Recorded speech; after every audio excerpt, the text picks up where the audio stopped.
Well, there's been a lot of comparisons between Sea Change and Morning Phase, and I guess a lot of that has to do with the vibe of both of them and the players and the instrumentation. But in your mind, what are some of the similarities and the distinct differences between the two? Well, obviously it's a different decade. It's there's a lot of years in between the records. There are, but the similarities, I mean, are there because I embraced certain things about Sea Change, the musicians that played on the record. Most of Morning Phase was recorded in the same studio that we did Sea Change and Mutations.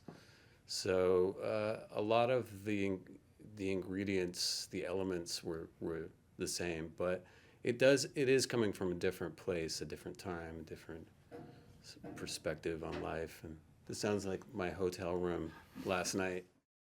Well, I wanted to ask you specifically about Blue Moon. I mean, there's a certain lyrical imagery, a cinematic quality about it. Did you have a particular visual or a scenario in mind about that particular song? I did. I mean, there's certain. To me, it's a very simple kind of, in a vein of a song. I think like "I'm So Lonesome I Could Cry" by Hank Williams. These kind of very sort of songs that have these very sparse imagery and kind of try to communicate this sort of isolation and sort of taking that. And then the Blue Moon thing came from, I'd read Peter Grolnick's books on Elvis, and I had that in my head for months, so I was thinking about how haunting his version of Blue Moon is, and about how at the end of his life he's in Vegas, kind of in this period of his life where he's isolated and sort of relating experiences I've had to that, and I'm sure that anybody has had, at one time or another in their life. How do you write songs these days, and how much has that changed? A lot of different ways. I don't really have a one specific routine. I wish I did. I'd probably have more songs if I did, but it's kind of, sometimes I go in the studio and you feel a certain mood, and you kind of look around at the other musicians, and is it like you take the temperature of the room, and then I'll just start playing something that feels like what's happening that day. So the first song on the record, "Morning," is one of those, and then "Blue Moon" was just I went in the studio and just started making up the song as I went, and it just sort of happened. And then I have other songs where I have lyrics, and I'll just find it 10 years later, and I'll just come up with some chords, and let's try this, And so you try to see what works. So there's a lot of trial and error. Something like "Country Down," I had completely different music for that for a long time, and recorded it in Nashville and different cities, and then finally I just turned the whole song inside out and did it this whole other way that was a little bit more, just a little bit more, a little less country, It was a little bit more kind of melancholy, and they just started to fit the mood of the record.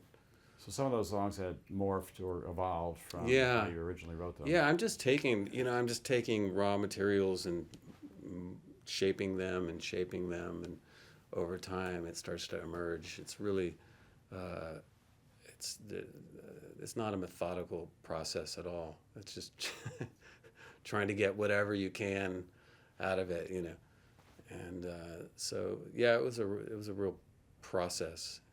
I spent a lot of the last 5 years working on other people's records. I worked on about 5 or 6 albums for other people. So for me, it feels like I've been going and going, but I just didn't have my name on it. So where do you go from here, or do you even think about that? I have another record I'm working on. I'm hoping it can come out this year.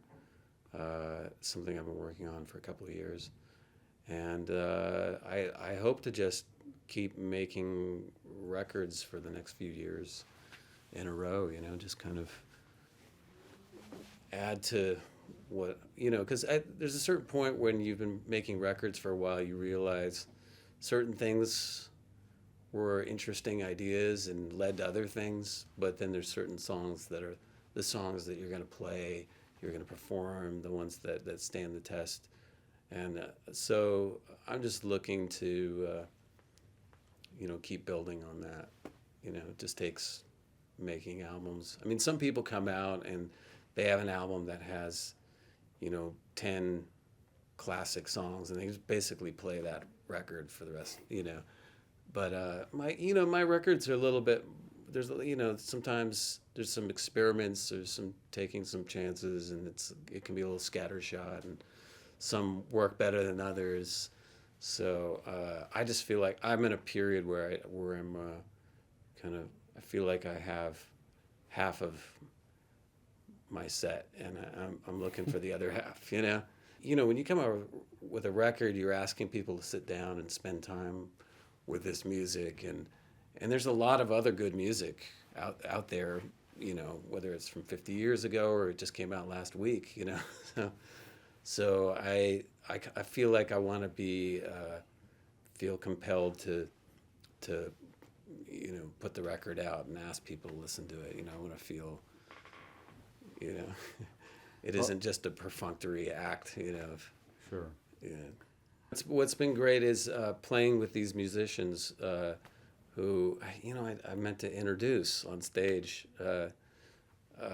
Joey Marker on drums, Justin Melda Johnson on bass and keyboards. We have Gus, who's been playing keyboards with us. Roger Manning, who's been playing keyboards with me for 20 years almost. Smokey Hormel and Joey Marker on the drums. And, we've been playing together for 20 years. And so this last year is the first time we've all gotten to go on the road together since the late 90s. And, I recorded Sea Change with them, Morning Phase, Mutations, a lot of Midnight Vultures.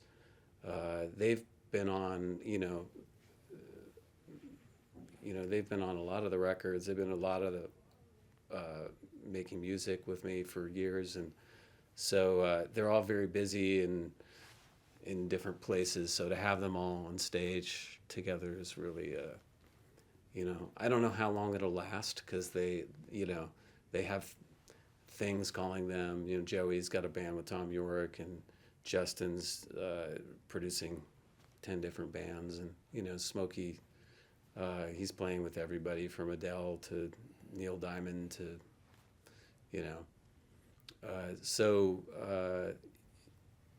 that's what, for me, that's been a really motivating thing, having them together and just appreciating that combination of people, Well, they're all great players, and you can feel the chemistry. Certainly, Yeah. hear the chemistry.